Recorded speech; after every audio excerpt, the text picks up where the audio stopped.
irmãos, que a graça do nosso Deus possa permanecer aqui nesse tempo. Antes de a gente nos começarmos o nosso culto, eu gostaria de dar um aviso, dois avisos. Um eu já ia lá, o outro eu vi agora aqui. Eu agradeço aos irmãos as orações pela irmã Eva e meu sobrinho Gabriel, que estão bem. Meu cunhado Osmar já saiu da UTI e se recupera bem.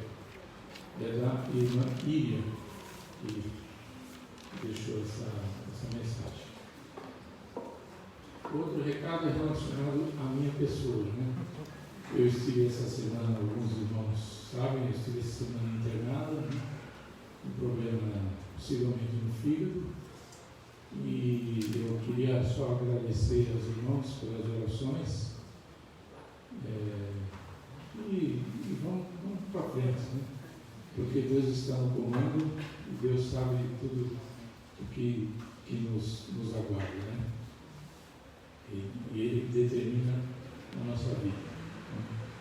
Eu queria agradecer e louvar ao nosso Deus para que Ele possa também, com os outros doentes na nossa igreja, poder estar sempre indo à frente dos médicos para poder curar, se for da vontade dele. Obrigado.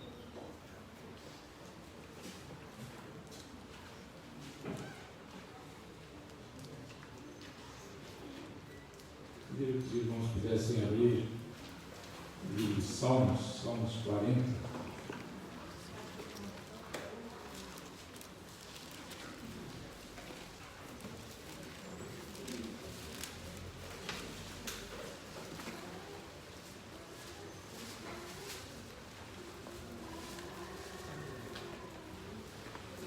Salmos 40, eu faria a leitura do verso de 1 a 5. Assim é a palavra de Deus. Ao mestre de canto, Salmo de Davi. Esperei confiantemente pelo Senhor.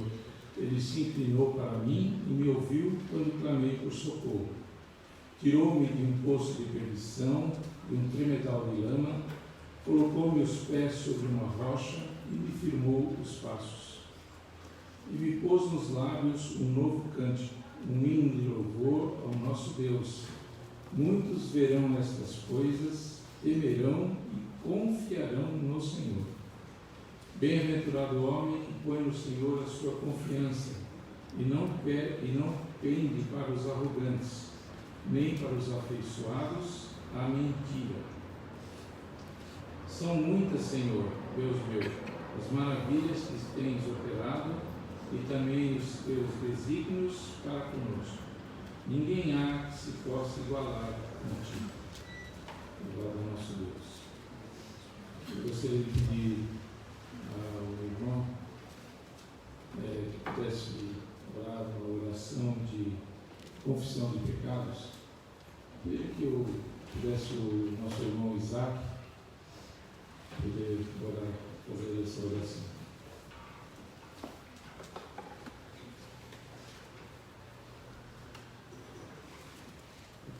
Pai de amor, nós nos reunimos neste momento, Senhor, na Tua casa de oração, Senhor, para tão somente adorar a Ti, Senhor, e louvar o Teu nome, Pai.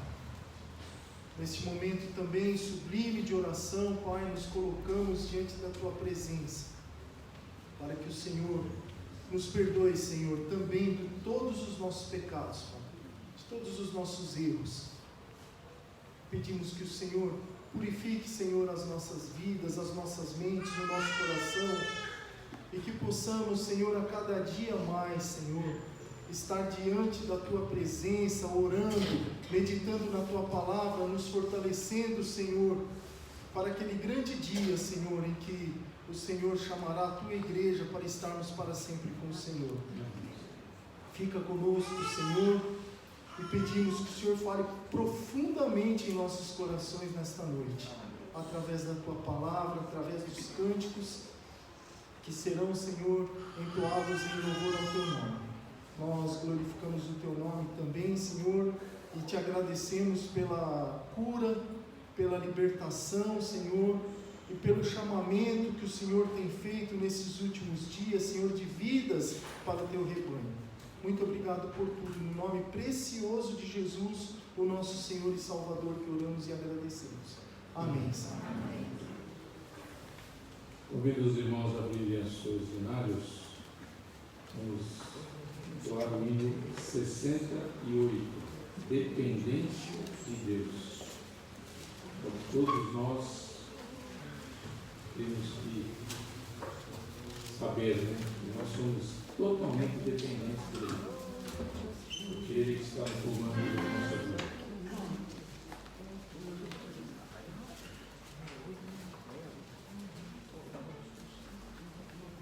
Ao som dos instrumentos, a igreja possa tocar em nós.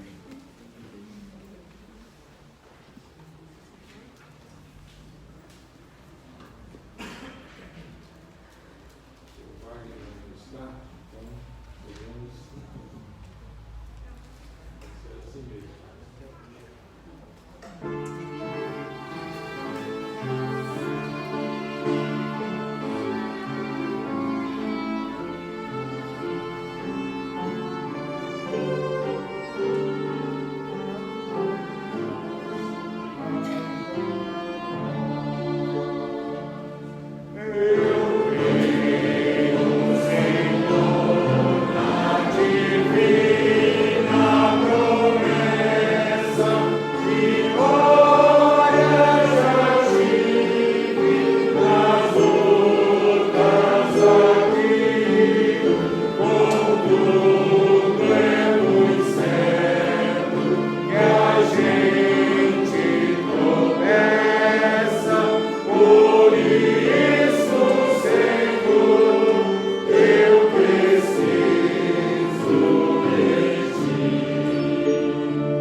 Convido novamente os irmãos a abrirem suas Bíblias no livro de Jó, capítulo 42, o último capítulo do livro de Jó.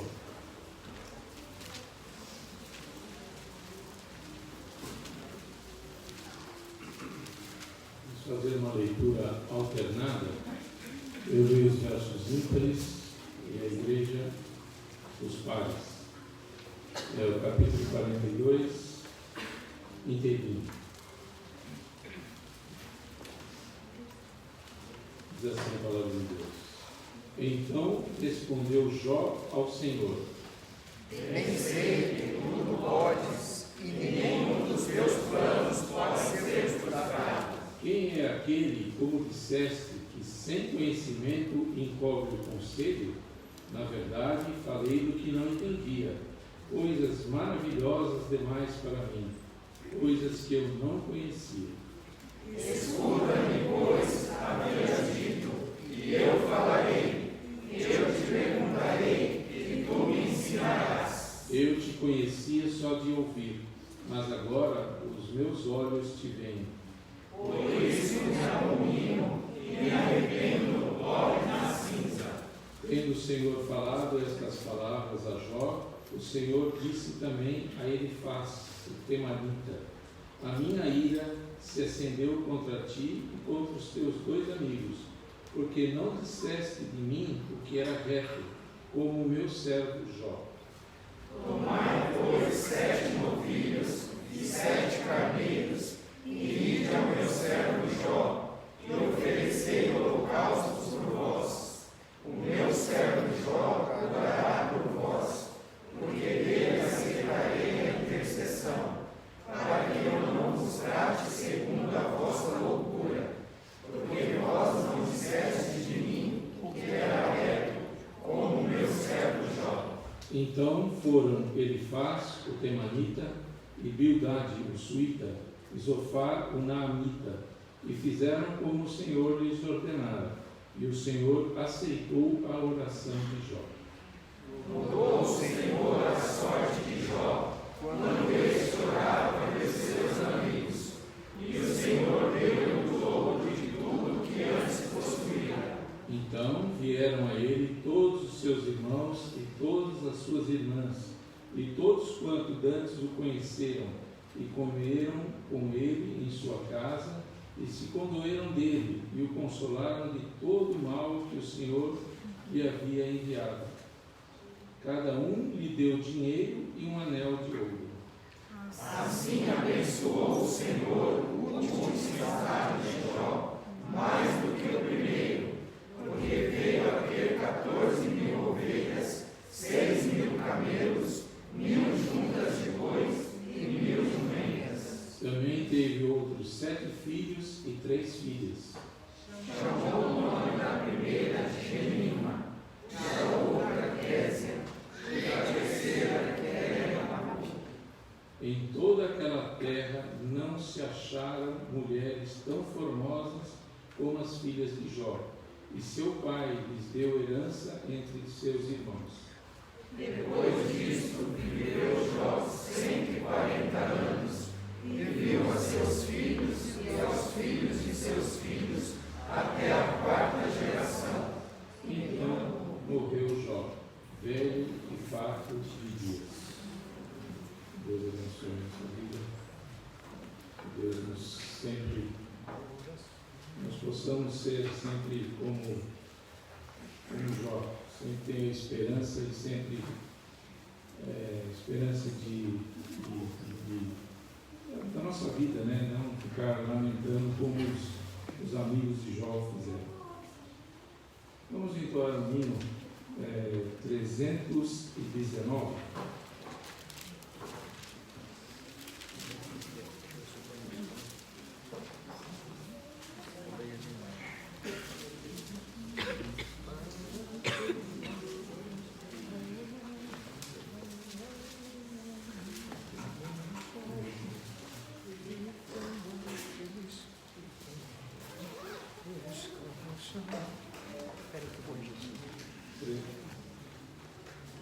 Maio.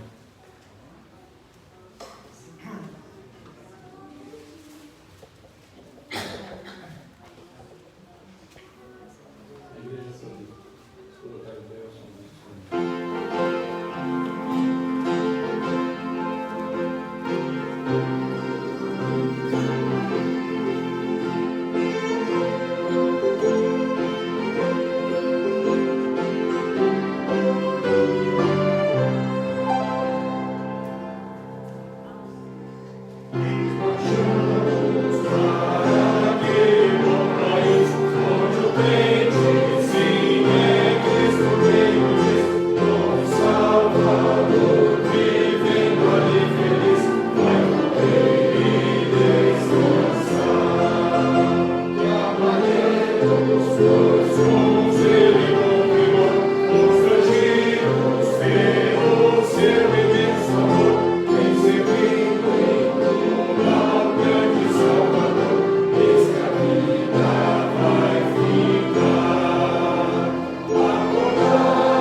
Pedir que nosso irmão Marcos Cesarete pudesse orar ao nosso Deus, uma oração de adoração e louvor.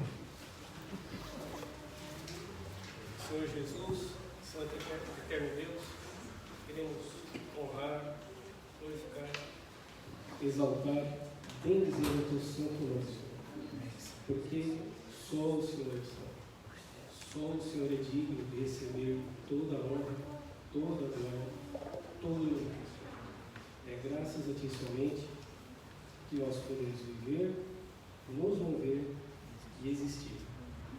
É o Senhor, ó Deus, que nos ajuda em todas as nossas necessidades, em todos os nossos anseios, dificuldades, passamos, porque o Senhor tem prometido, né? Eis que estou conosco todos os dias. Nunca, jamais te abandonarei. Que aquele que tem o Senhor instruirá no caminho que deve escolher. Infinitas, muitas são, ó Pai, as tuas misericórdias se renovam a cada manhã sobre as nossas vidas, ó Pai. E é isso que o Senhor tem requerido de nós: misericórdia quer, no holocausto, o temor de Deus, o conhecimento de Deus, mais do que sacrifícios, ó Pai. Que possamos sempre, ó Deus, desenvolver no coração aquele verdadeiro temor a Ti, que é o princípio de toda a sabedoria. Começa ali, começa com o temor a Ti. O temor de tudo aquilo que fizermos no nosso dia a dia, em casa, no trabalho e mesmo na Tua casa. Que possamos sempre andar assim, com temor que a Ti é devido, nos apegando cada vez com mais firmeza às Tuas verdades ouvidas, ó Pai, para que delas jamais nos desviemos para a glória, louvor e exaltação do Teu nome. É a nossa oração e o nosso agradecimento. Em nome do Senhor Jesus Cristo. Amém. Amém. Agora eu queria passar a palavra ao seminarista, estará nos trazendo a mensagem do nosso Deus, para a nossa vida, para a nossa edificação.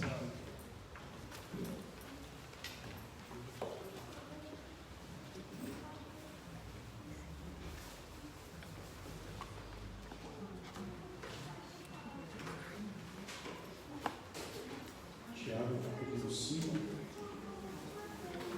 verso 5. Tiago 5, 7 a 11.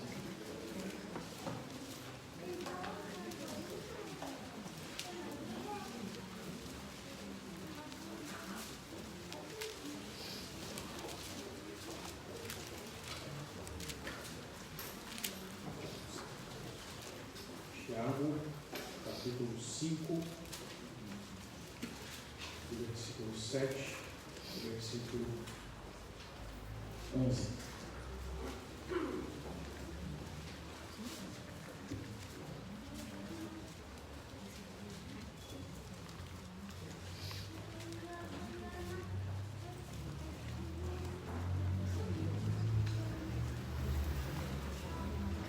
Diz assim a palavra de Deus: sede, pois, irmãos, pacientes até a vinda do Senhor.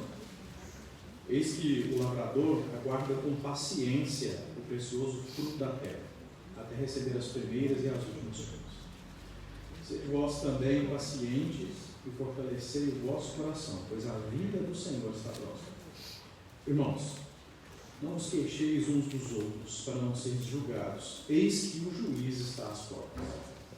Irmãos, tomai por modelo no sofrimento e na paciência os profetas, os quais falaram em nome do Senhor. Eis que temos por felizes os que perseveram firmes. Tendes ouvido a paciência de Jó e vistes o fim que o Senhor lhe deu. Porque o Senhor é cheio de eterna misericórdia e também é compassivo. Vamos orar, irmãos. Pai Santo, a sua palavra foi lida por nós. Nós temos que ela é a palavra do Senhor e a instrução para a nossa vida. Ajuda-nos, ó Deus, a entender a tua palavra e a praticá-la. Por isso nós rogamos a iluminação do Espírito Santo sobre a nossa vida. É a nossa oração em nome do Senhor Jesus Cristo. Amém. Irmãos, há quase 2 anos e meio eu tenho pregado no início de Tiago, nós estamos chegando ao fim, né?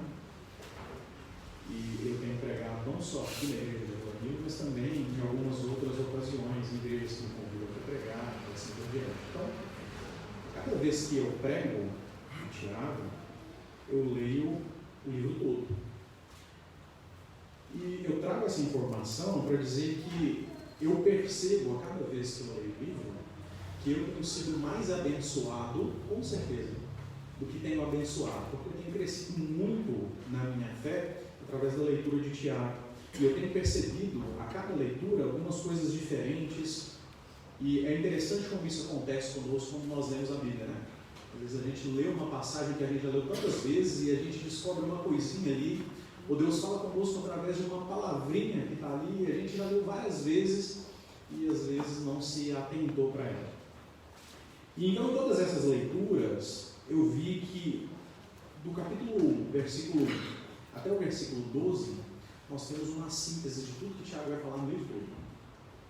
Ele começa saudando os irmãos a quem ele escreve, ele identifica esses irmãos como as tribos que estão na dispersão. Então, a totalidade dos crentes, quer judeus, quer gentios. Depois do versículo 2 até o versículo 12, ele descreve basicamente uma trajetória do crente. Ele diz que o crente tem que ter alegria em passar por várias provações, perceba que não é uma provação só, são várias. Ele descreve que talvez seja difícil entender que essa provação é a fé, que é para o crescimento, que é para trazer mais esperança, perseverança, etc. Então ele diz que quem não entende isso, peça sabedoria a Deus, porque Deus dá sabedoria, não impropera. A gente lembrou inclusive aqui no sermão do exemplo de Salomão, que foi quem pediu sabedoria a Deus, e Deus o tornou sábio de maneira tal que nunca houve nenhum homem tão sábio quanto ele, com exceção do Senhor Jesus Cristo, que é a própria sabedoria. Depois nós vemos que Tiago fala sobre o destino dos ímpios, que aqui no seu livro é muito comum ele caracterizar como ricos, e a gente no último sermão viu que o problema não é ser rico, o problema é como você usa a riqueza e o seu amor a ela, né? E por fim, no versículo 12, ele conclui o que eu chamo de síntese do livro, dizendo que aquele que for provado e aprovado vai receber do Senhor a coroa da vida, que foi prometida pelo próprio Senhor. E aí depois disso, do versículo 13 em diante, Tiago começa recorrentemente a voltar aos assuntos que ele tratou do versículo 1 ao versículo 12, mas em ramificações específicas. Ele vai aplicando isso à vida da igreja através da Cristo, e nós fizemos isso através dos sermões. Então, percebam, por diversas vezes ele volta à ideia de sabedoria, ele volta à ideia de provação, ele volta à ideia do destino dos ímpios, dos ricos, que ele caracteriza aqui na sua epístola, e nós vimos isso no último sermão. E agora, mais uma vez, Tiago traz a ideia do versículo 12, que é o fim de todas as coisas, que é quando os crentes que aguardaram com perseverança, com paciência, com fé, vão ter justiça, vão ter recompensa, vão ter todas as coisas que foram propostas pelo Senhor. E eu volto a dizer, irmãos, como já disse em diversos outros sermões, por graça. Percebam que é tudo por graça. O Senhor nos chama por graça, Ele converte o nosso coração por graça, Ele nos mantém firme na vida cristã por graça. Nós só perseveramos, nós só suportamos as coisas pela graça de Deus. E imerecidamente ainda, ou seja, por graça, nós vamos receber recompensas.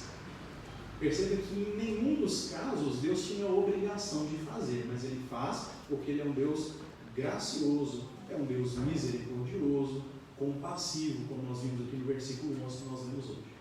Então essa introdução é necessária, irmãos, para nós termos ideia de que Tiago, agora concluindo a sua epístola, conclui com base naquilo que é a sua síntese do versículo 1 ao versículo 12 do capítulo 1, também conclui sobre tudo que ele vai tratar na epístola. Então nós estamos chegando na reta final, e nada melhor do que tratar a respeito da reta final, olhando para o final das coisas mesmo.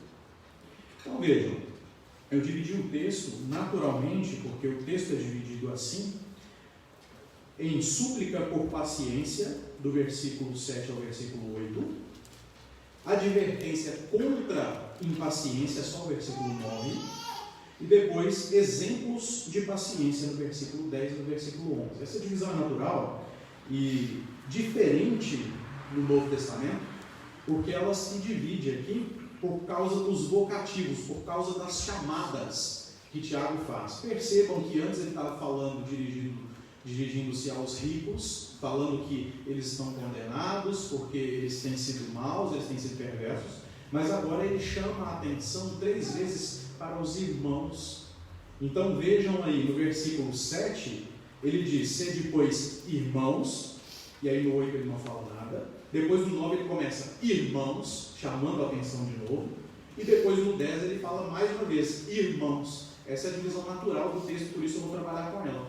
E a cada vez que ele fala irmãos, ele trata de um assunto um pouquinho diferente, ainda relacionado à paciência, mas com ênfases diferentes. Então, em primeiro lugar, e talvez seja o ponto que eu me detenho mais tempo aqui, inclusive nas aplicações, é a primeira parte, versículo 7 e versículo 8. Sede, pois, irmãos, pacientes até a vinda do Senhor. Eis que o lavrador aguarda com paciência o precioso fruto da terra, até receber as primeiras e as últimas chuvas. Sede vós também pacientes e fortalecei o vosso coração, pois a vinda do Senhor está próxima. Perceba que todas as coisas que nós fazemos na vida, nós temos um objetivo a alcançar com aquilo. Tratando-se de exortação, tratando-se de súplica, tratando-se de ordem, nós podemos usar o exemplo aqui de pai com filho. Estude para você ser bem sucedido no seu trabalho, etc.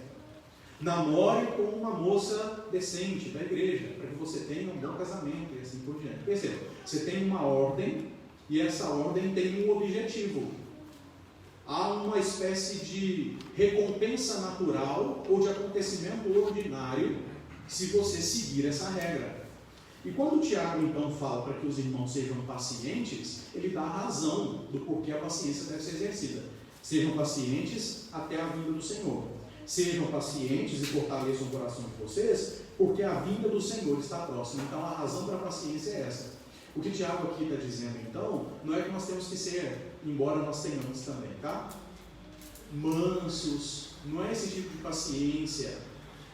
A palavra aqui traz sim esse significado, de nós sermos mansos, e isso condiz com todo o restante do texto bíblico, mas paciência, no significado mais bruto dessa palavra aqui, é a arte de suportar situações ou até mesmo pessoas difíceis. Então não é uma coisa pontual, de paciência, não discutir. É uma coisa contínua. Eu vivo pacientemente, independente da situação, independente da pessoa, independente do que está acontecendo. Eu tenho paciência, eu suporto isso, eu levo isso de uma maneira tranquila, porque eu tenho um objetivo futuro. O objetivo futuro que Tiago aponta aqui é a vinda do Senhor. Em outras palavras, o que ele está dizendo é: suportem as coisas, sei que a situação está difícil, sei que há perseguição, sei que dentro da própria igreja tem surgido gente perseguindo aqueles que são crentes de verdade, sei que todas essas coisas estão acontecendo, eu não estou indiferente a isso, mas tenho paciência, porque isso acaba, e acaba na vinda do Senhor. O Senhor está vindo, e essa é a razão pela qual vocês precisam ter paciência. Essa é a razão pela qual vocês precisam suportar essas coisas. E, meus irmãos, nada mais motivador para suportar as coisas difíceis da vida do que saber que elas vão acabar. Então nós temos diversos exemplos, até mesmo com coisas tão pequenas da vida e coisas mais complicadas, né? Por exemplo, aqueles que fazem exercício, gostam de se exercitar, né? Estão fazendo a sua série de exercícios com bastante peso, e quando ele está chegando ali no 6, no 7, ele pensa: só faltam mais 4, só faltam mais 3, só faltam mais 2, só falta mais uma e acabou. Porque ele sabe que chega no limite. Um caso mais extremo, a gente pode pensar num paciente com câncer que já está há meses em um tratamento difícil de quimioterapia. Nós sabemos que é um tratamento muito agressivo, sofrendo ali, não aguentando mais, não suportando mais, e em determinado momento chega a notícia para ele: olha, só mais 3 sessões. Você consegue imaginar? Esse paciente, ele vai dizer o seguinte: olha, agora eu quero que chegue rápido, agora eu quero fazer logo essas 3, porque vai acabar, tem um fim, tem um término. Agora, some todas as coisas pelas quais a igreja tem passado ao longo dos séculos, não só os crentes do primeiro século, não só os crentes da igreja perseguida, como nós vemos na Coreia e em outros países, mas também cada um de nós com a perseguição cultural que enfrentamos, com as perseguições dentro da igreja e até mesmo com os problemas corriqueiros da vida, com as coisas que acontecem. Pense só, tudo isso tem um prazo, não é para sempre. Por isso a gente tem que ter paciência, porque o fim está próximo, com a vinda do Senhor Jesus Cristo. As coisas vão de fato terminar bem. E o exemplo que Tiago dá aqui no versículo 7 é muito interessante. O de um lavrador que aguarda com paciência o precioso fruto da terra, receber as primeiras e as últimas chuvas, né? As chuvas de outono e as chuvas de primavera. E olha que interessante, ele diz que esse lavrador recebe um precioso fruto da terra. Então a ideia é de que ele semeou, de que ele espera as chuvas nutrem a terra, não é? E ali começa a brotar aquela semente, e daqui a pouco ela cresce, e logo esse lavrador tem a sua colheita toda, mas ele não joga a semente e colhe no mesmo dia, ele espera, mas ele sabe que se ele fez direitinho, vai chegar um determinado momento em que ele vai colher o fruto. Quando eu leio isso, eu me lembro, você não precisa abrir, de Marcos 4,20, quando o Senhor Jesus Cristo está explicando a parábola do semeador, que saiu a semear e lançou semente por diversos lugares. E aí quando ele fala da terra boa, ele diz assim, olha, os que foram semeados em boa terra são aqueles que ouvem a palavra e a recebem, frutificando a 30, a 60 e a 100 por um. É lógico que aqui em Marcos, o Senhor Jesus Cristo está dizendo o seguinte, aquele que recebe a palavra e se converte, ele vai trabalhar.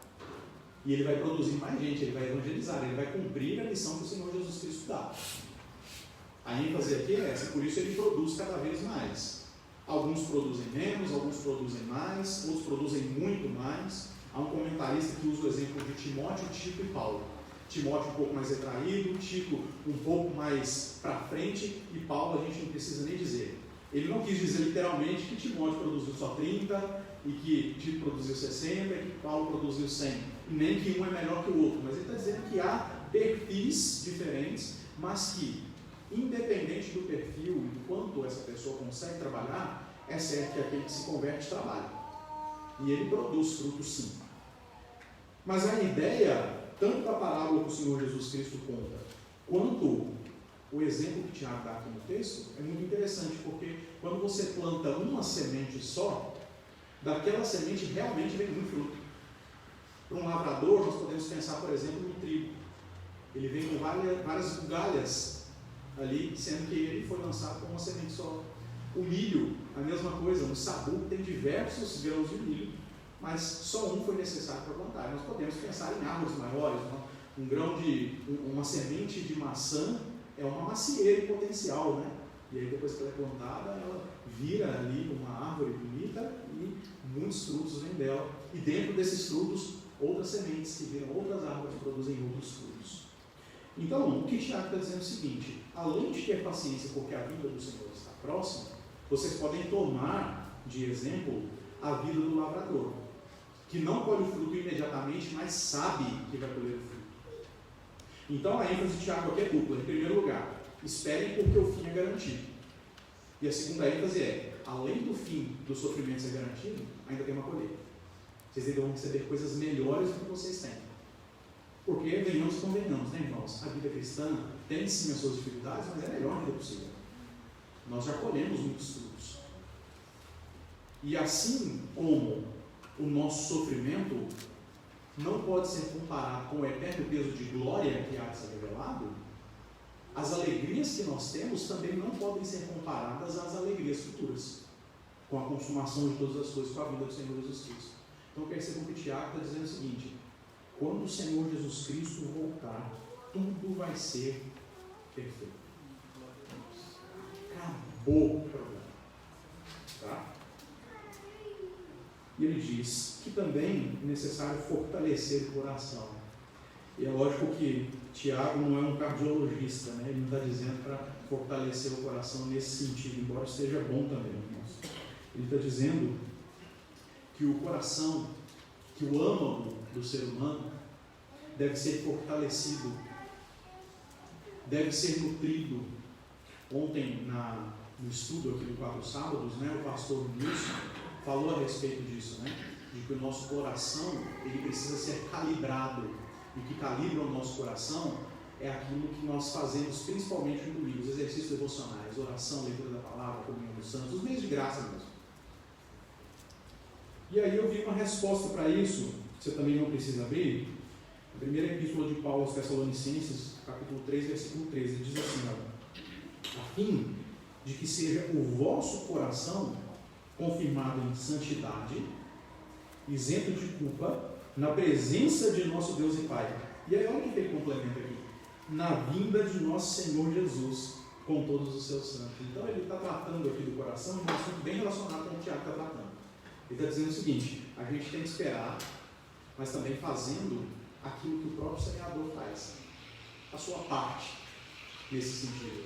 E veja, irmãos, que eu estou dizendo aqui, não que nós temos parte na salvação, não que nós temos parte na regeneração, não. Mas na vida cristã, na caminhada, com certeza, nós temos que desenvolver a nossa salvação, desenvolver a nossa vida cristã. Então, esperar em santidade, isento de culpa, isso é, com a consciência tranquila, vivendo da maneira correta. Já percebeu que sempre, quando alguém passa por algum problema aí na igreja e diz assim, olha, estou passando por provação, nunca é castigo, né? Nunca é resultado de uma coisa errada que você fez. Não, é sempre provação. O crente não sofre castigo, o crente ele não sofre com as escolhas erradas que fez, é sempre provação. O que o Tiago está dizendo é que tem que ser assim. Provação tem que ser provação mesmo. Não é você fazer um monte de coisa errada, não é você agir de maneira errada, não viver em santidade, ter culpa no cartório, como nós dizemos aqui, e dizer, olha, a provação está demais, viu? Perseguição todo dia. Tiago e Paulo relacionam aqui com a vinda do Senhor, a expectativa nela, e diz o seguinte, o crente tem que esperar como crente. Já percebeu que às vezes a gente é redundante em dizer crente fiel? Porque não existe crente infiel, porque se ele é infiel, ele não é crente. Então o que Paulo está dizendo em Tessalonicenses, e Tiago está falando aqui é o seguinte, sejam crentes. Façam o trabalho de vocês, façam o dever de casa na vida cristã, porque a vinda do Senhor está próxima. E aí, meus irmãos, eu aplico essa parte do texto dizendo o seguinte, nós devemos ter paciência, o que o texto está mandando a gente ter aqui através de Tiago, nós devemos ter paciência no tempo presente, porque a solução para todas as coisas está no fim. Então essa é a razão para a gente ter paciência, para a gente levar a vida cristã de maneira correta e suportando as provações, suportando os problemas, suportando perseguição, morrendo por Cristo se for necessário. E não tem outra solução, não tem outra forma de vivermos a vida cristã, é o que o Tiago está deixando claro aqui. A solução para as coisas, de maneira geral, não estão aqui na vida presente. Não virão agora. Você pode ter livramento? Pode. Pode receber bênção? Pode. Mas com plenitude, com perfeição, é só no futuro e não tem discussão. Nós não conseguimos adiantar as coisas da mesma forma que nós não conseguimos voltar para o passado e consertar as coisas lá. Por isso a vida no presente importa. Na esperança do futuro. Devemos ter paciência no tempo presente, porque a solução para tudo, está só no futuro. E no futuro, o Senhor Jesus Cristo vem e consuma todas as coisas. A vinda do Senhor está próxima. Perceba que Tiago já tinha a expectativa da vinda do Senhor para os tempos dele, assim como os apóstolos todos tiveram e a igreja sempre tem, assim como nós temos hoje.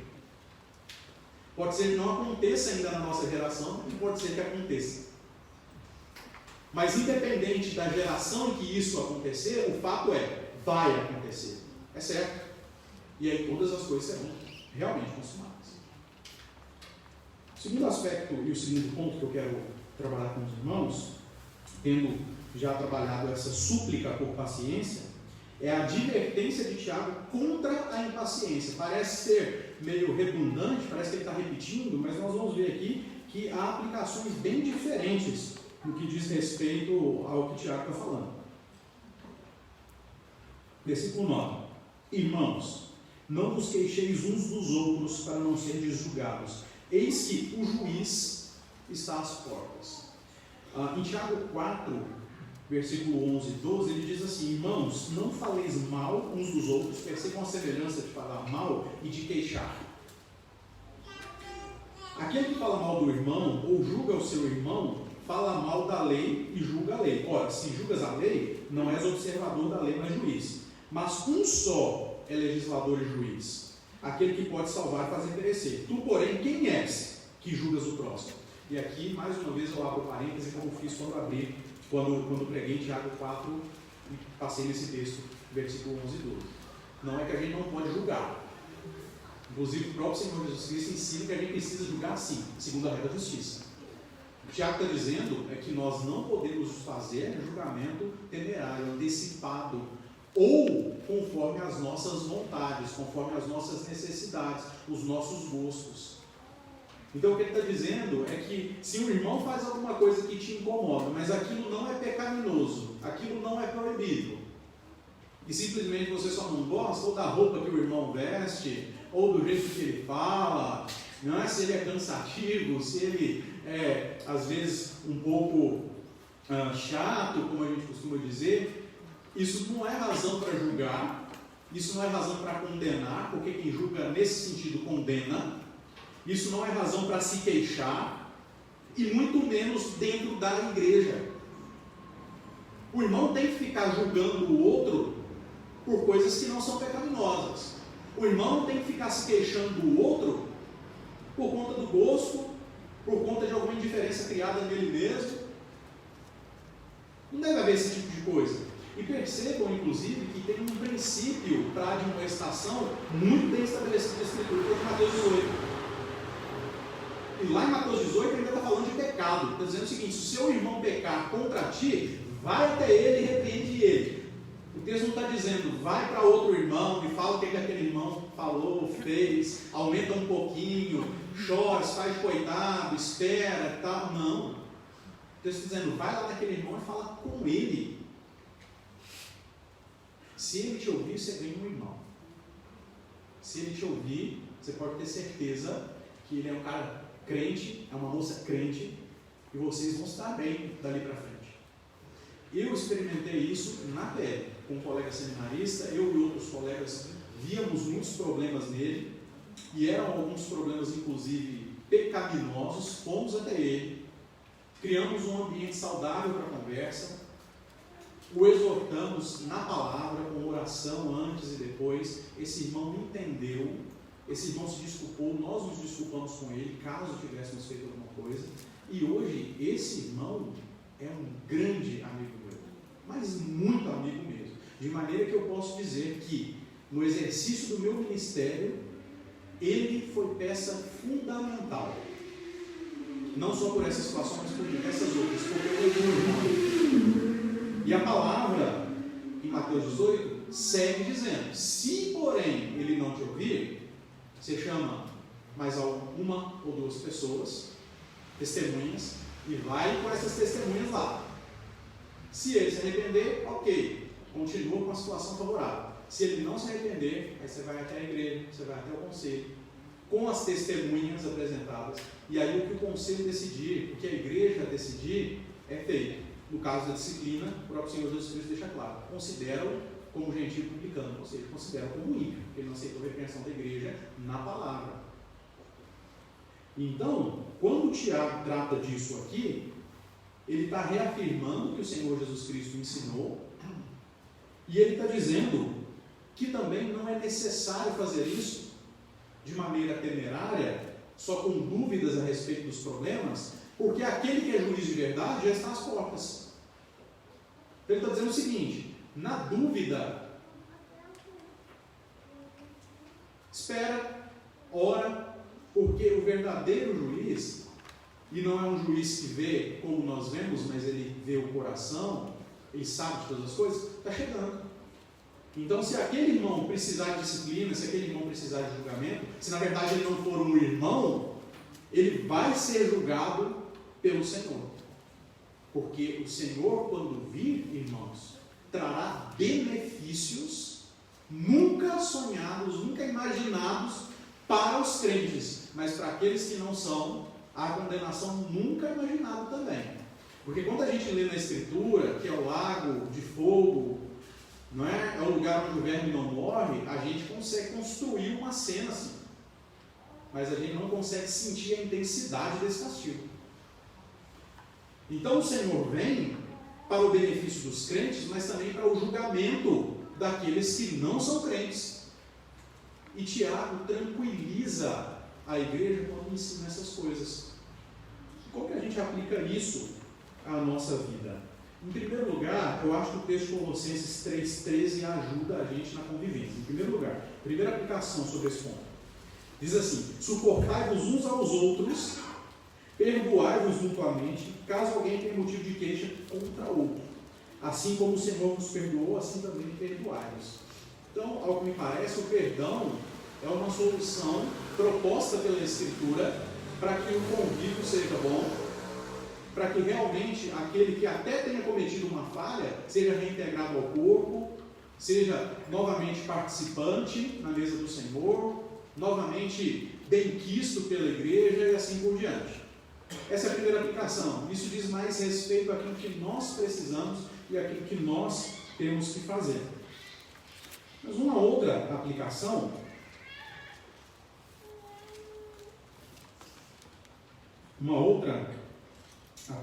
que nós podemos ter aqui como ideia é de que, irmãos, tudo isso que nós temos visto aí fora que causa revolta em cada um de nós como crentes, essa política desonesta que a gente tem, não só no Brasil, mas no mundo todo,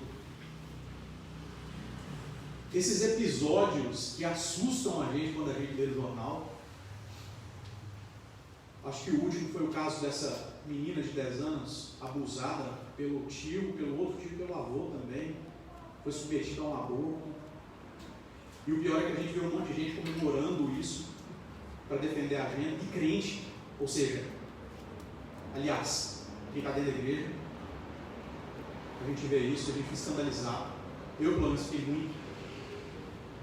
A gente vê coisa que realmente existe, como racismo, e a gente sabe que isso existe, machismo existe, feminismo também é outra praga que existe.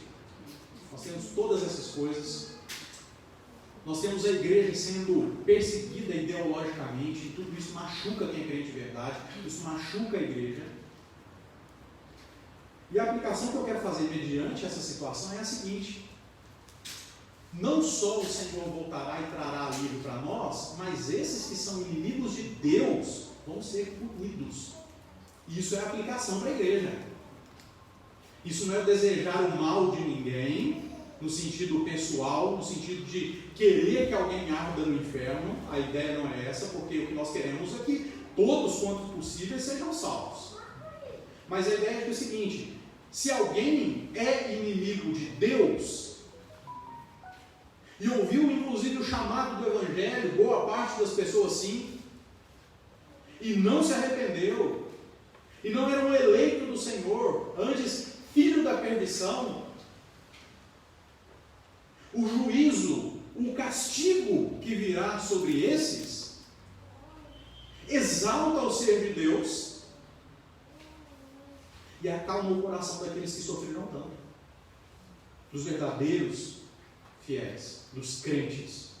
Percebam isso, irmãos. O juízo não é maldade, o juízo é justiça. E justiça é aquilo que os crentes amam. Nós amamos a justiça. Por isso nós podemos confortar o nosso coração, não só porque receberemos benefícios, mas também porque aqueles que são os inimigos de Deus serão punidos.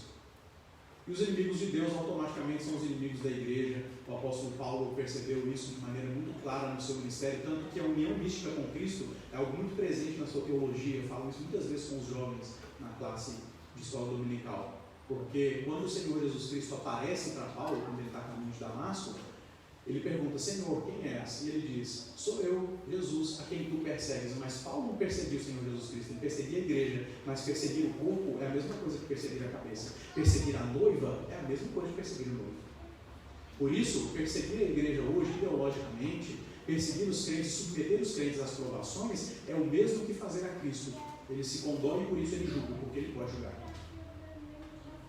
E por fim, irmãos, eu quero falar sobre o versículo 10 e o versículo 11, são os exemplos de paciência. Irmãos, mais uma vez a chamada, o vocativo: tomai por modelo no sofrimento e na paciência os profetas, os quais falaram em nome do Senhor.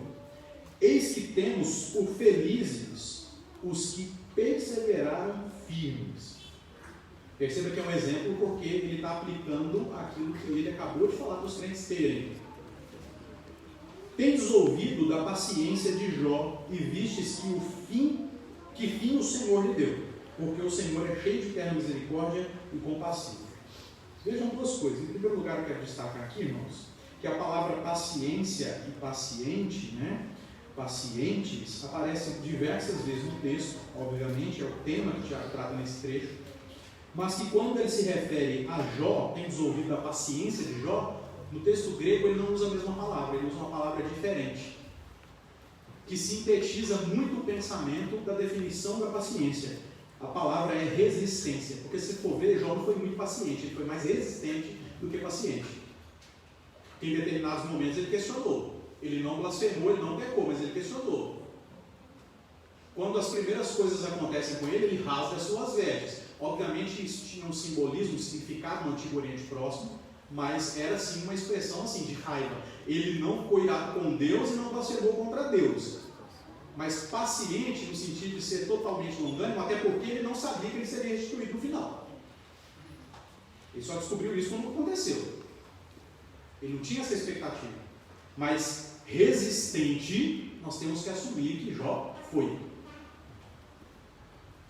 Agora veja, quanto a profetas em primeiro lugar, segundo o livro das Crônicas, no capítulo 36, verso 16, vocês não precisam abrir, diz assim: eles, porém, zombavam dos mensageiros, povo de Judá e os outros povos, desprezavam as palavras de Deus, que vinham através dos mensageiros, e mofavam dos seus profetas, curtiam com os profetas, debochavam, até que subiu a ira do Senhor contra o seu povo, que era Judá, e não houve remédio algum.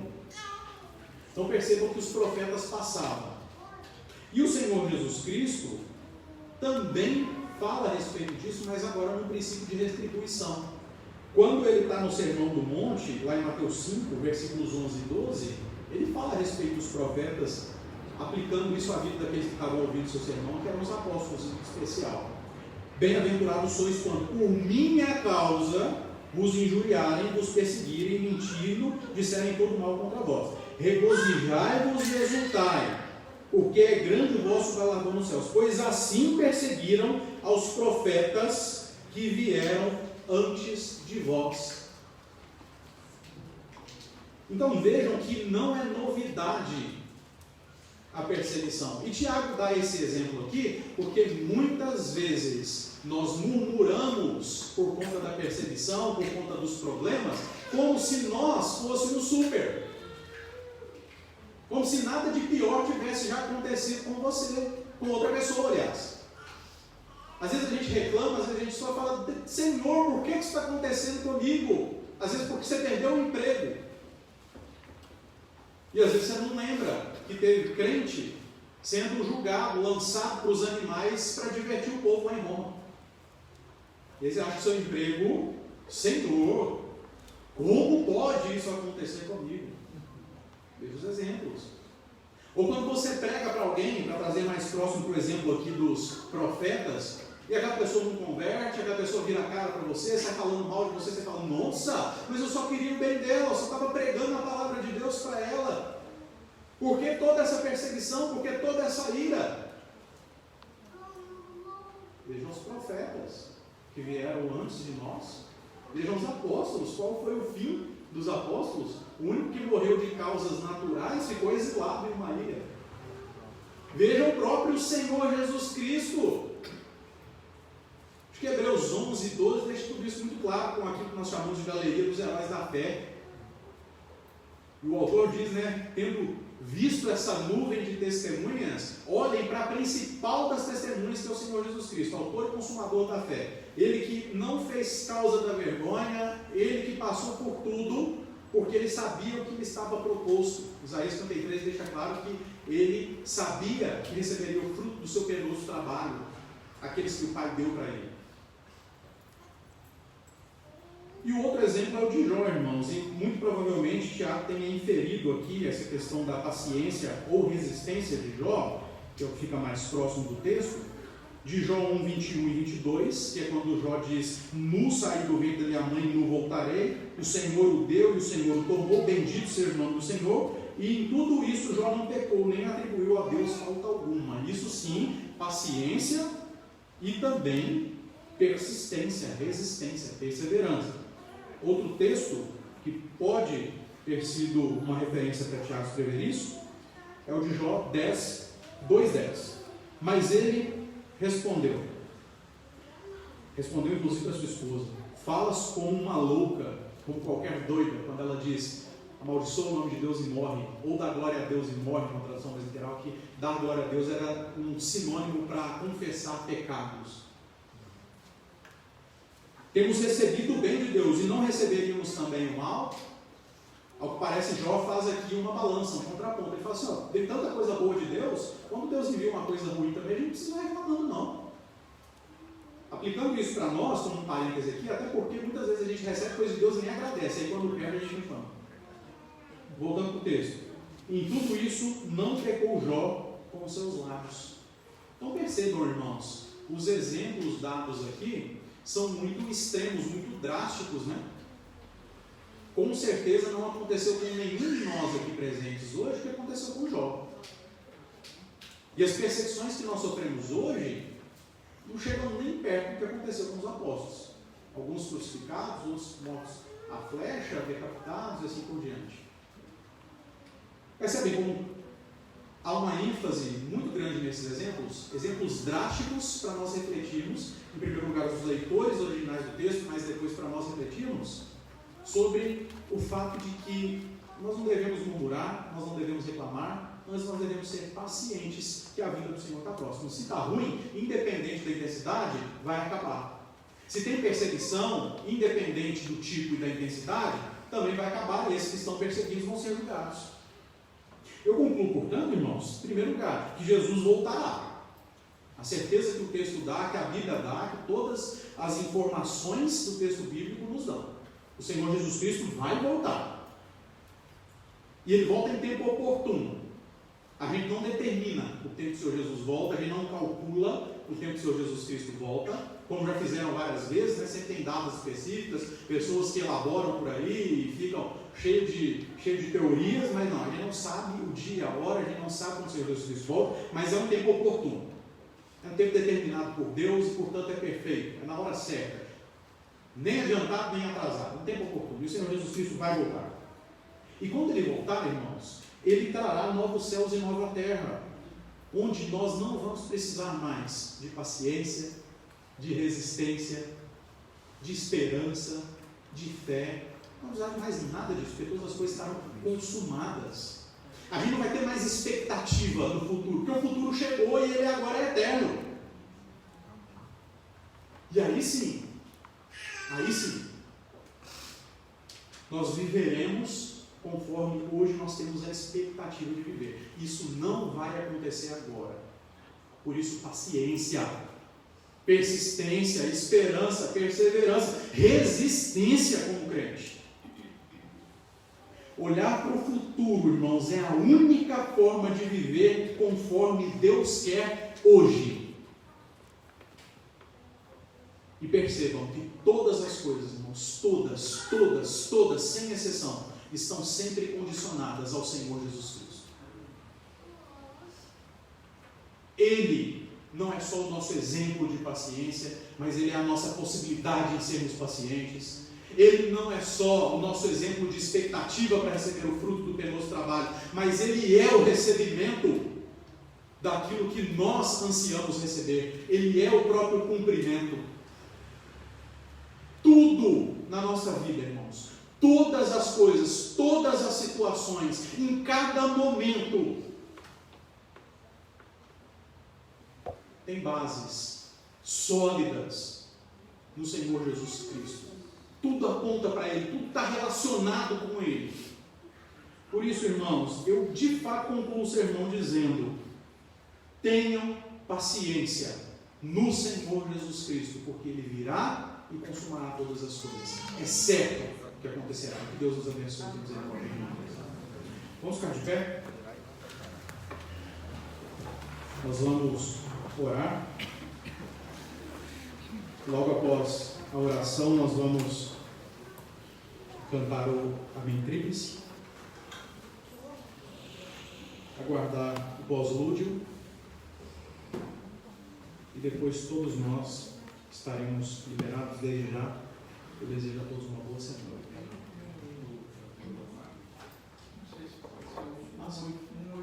Então vamos cantar o hino.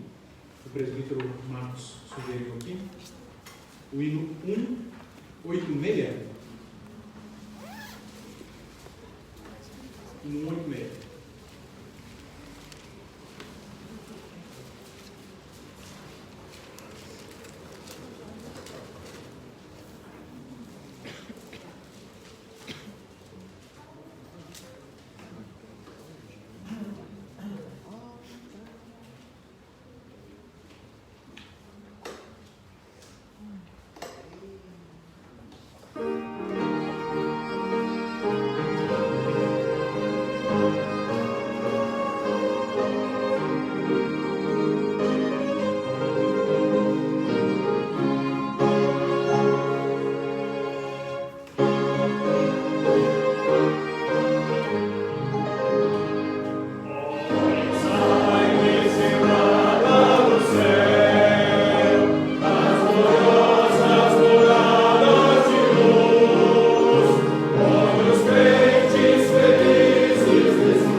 E nós aguardamos, Senhor, com muito desejo, que logo todas as coisas sejam consumadas com a vinda gloriosa do Senhor Jesus Cristo. Que lá do céu desça a Nova Jerusalém, a cidade santa, onde habitaremos com o Senhor eternamente. Onde o Senhor será o nosso santuário. Nós aguardamos, ó Deus, com expectativa genuína, com fé e com alegria, esse glorioso momento que jamais terá fim.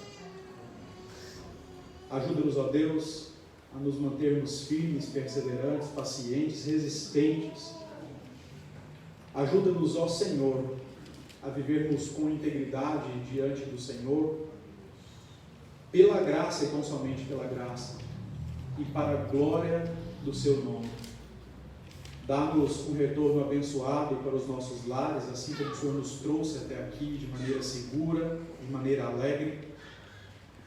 E que todos nós, ó Deus, tenhamos uma semana abençoada, com a oportunidade de testemunhar do Teu amor, daquilo que o Senhor fez, tem feito e continuará fazendo na nossa vida. É a nossa oração no nome do Senhor Jesus Cristo, a quem aguardamos.